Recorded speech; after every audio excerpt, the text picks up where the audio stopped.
Hello everyone, welcome to Elliottwave.com YouTube channel. Today is May 21st and the chart of the day for today is the Dow Future 60 minutes time frame here. So we can see right here the index ended with 2. This is a minute degree here at 37,847, and then it continues to extend higher, and this one ended with 3 right here. And now in the process of pulling back in the wave 4, in 3 swing before it extends higher again. So it's a pretty simple, straightforward. We're not gonna talk about long term, medium term. We're just purely, strictly short term here. So it's very simple. Any pullback should find support for more upside above 37,847, as long as the beginning of this wave 3, which is 37,847, keeps holding. Now, of course, I think the pullback will not go as low as this, but this is kind of like the structure, right? The structure where we are calling for this structure here. This is the most important level for now from the bullish view. Now, let me zoom out into the 4-hour time frame so we can get some ideas. Now, first of all, the question is why the arrow is turning up, is not green. Now, if you zoom out and focus on this wave 2, wave 3 here, and the black degree here, right? All this red and the blue is just the subdivision of the black. Okay. Now, if I zoom out, I'm putting here wave 3, which is this one, and this wave 2 is right here. Now, the reason that in the 1 hour, this is where we put the invalidation level, right? And then it's turning up over here. Now, of course, if in the 4 hour, I wouldn't put the invalidation level here, but just to give you an idea why this is not green, even though we are bullish, it's because we have not broken above this previous peak right here. Now, we are very close to break, and then SPX already break, obviously, the NASDAQ already break, so I don't see any reason why, right? Why it won't break, or why it will do a double top and then suddenly sell off. I don't see the reason, guys. All right. So it should continue to see more upside. All right, and even though it is not green, but very high chance in my view it will eventually break higher anyway, and it won't do a double top.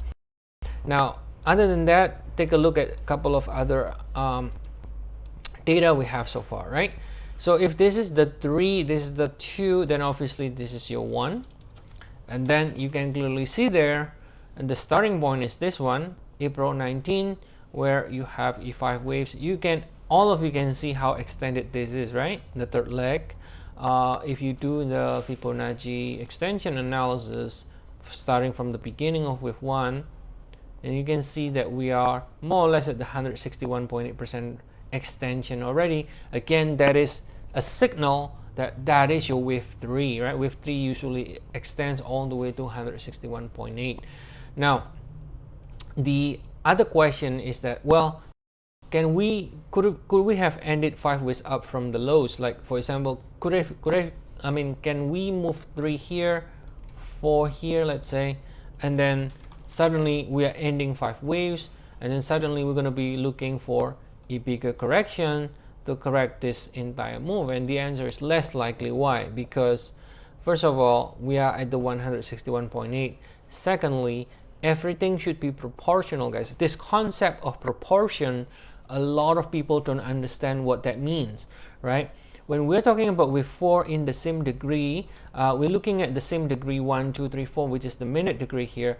This 3 and 4 has to be, most of the time, needs to be in proportion to this one. So look at the size of this, and then look at the size. I mean, if anybody wants to call this 3 and 4, look at this size and compare it to this size. That doesn't look proportional at all, right? Now this size looks to be similar to this, and so on. So that means this is actually still within the same cycle as this, but this is not the same cycle as this. If you want to call this as the same cycle as this, which is the same degree, you have to be in proportion to this. So that means the pullback should be more or less doesn't have to be exactly the same, but again, in proportion to this in size and also in proportion to this in time as well. So look at how long it takes in this. It should be in proportion as well. So if we are really starting with 4 here, we're not gonna, don't expect, because everybody trades in a speed of light, right? Like they want boom in just few hours, I want instant result, right? No, it's not gonna be like that. Look at how long it takes for this, right? This is a 4 hour, so each bar is a 4 hour. So look how long it takes, 4 hour, 8 hours, and so on and so forth. This will take a few days, seems to me, or a few weeks, I mean maybe even week. So it will be similar in this one. It may not exactly be as long, but it should not be this short. It should not be this short.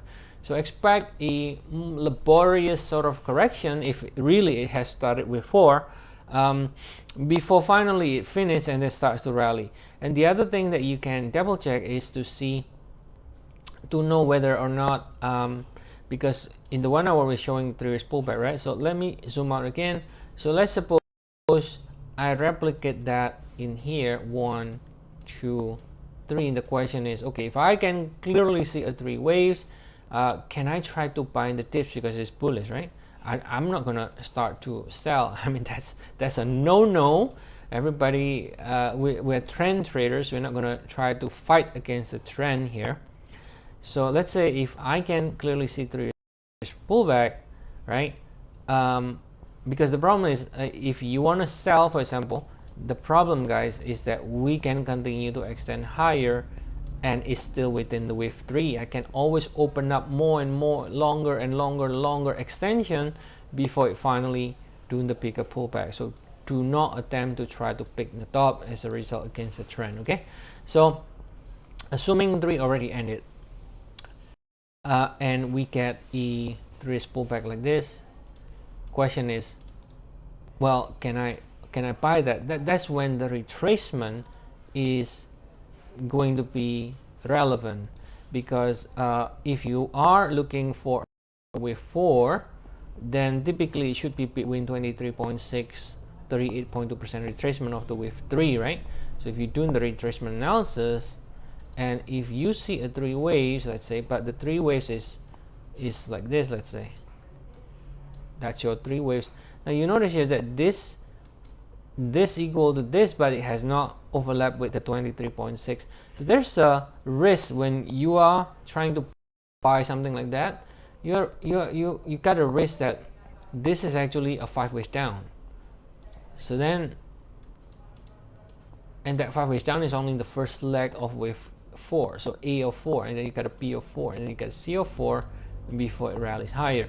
So if you see a 3 waves, but when you checked it using retracement, it doesn't at least overlap with 23.6, and then you're trying to buy, let's say, then you're risking yourself buying it too early.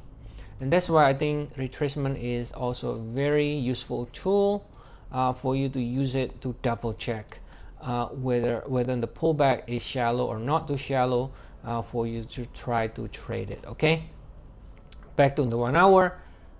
Basically all we're doing is waiting to see if there is any clear 3 waves, and if there is, measure what the 100% extension is, check with the retracement if it at least overlap with 23.6. If yes, then yeah, that will probably be a wave 4, and then from there we can rally higher again. Okay, so that's the idea here, guys. As always, if you want to get more updates or learning more about trading using Elliott Wave, feel free to check our service. We have 14 days trial. The link is in the description of the video.